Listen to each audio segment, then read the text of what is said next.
Depuis toujours, l'homme se tient entre deux questions silencieuses. Tout est-il déjà écrit? Et si tout est écrit, que reste-t-il de ma liberté?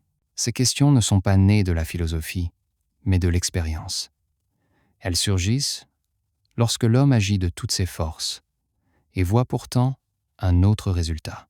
Elles surgissent dans l'épreuve, dans la perte, dans l'injustice apparente, mais aussi dans les dons inattendus. Elles surgissent quand l'homme sent qu'il n'est ni totalement maître, ni totalement impuissant. La sagesse spirituelle enseigne d'abord ceci. Le destin n'est pas une fatalité aveugle.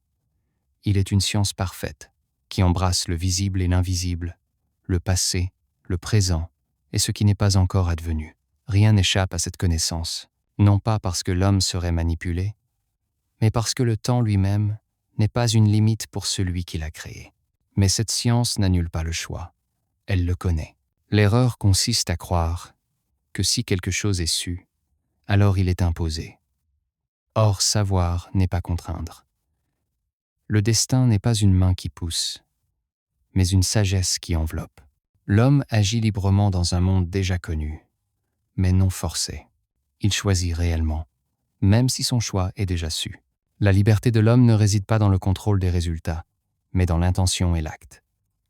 Il est responsable de ce qu'il décide, non de ce qu'il produit. Il sème avec sincérité, mais la récolte appartient à une sagesse plus vaste. C'est là que le cœur trouve sa juste place. Agir sans s'approprier, choisir sans se croire tout-puissant.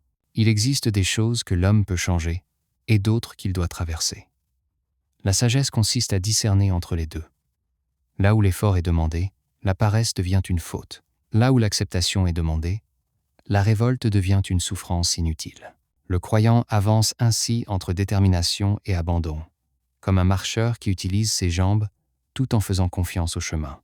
Lorsque l'homme comprend cela, son rapport au monde se transforme. Il ne se désespère plus de ce qui lui échappe et ne s'enorgueillit plus de ce qui lui réussit.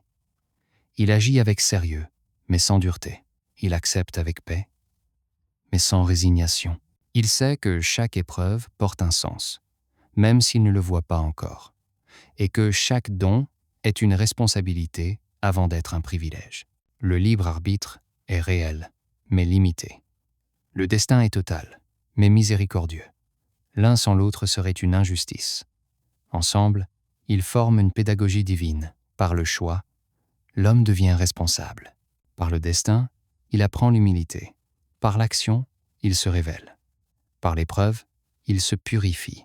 Il arrive un moment, souvent après de longues luttes, où l'homme comprend que le destin n'était pas contre lui.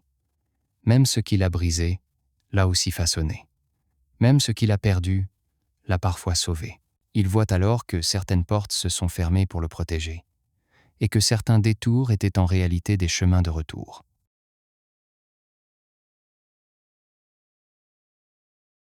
Si tu veux voir plus de contenu comme celui-ci, laisse un like et abonnez-vous.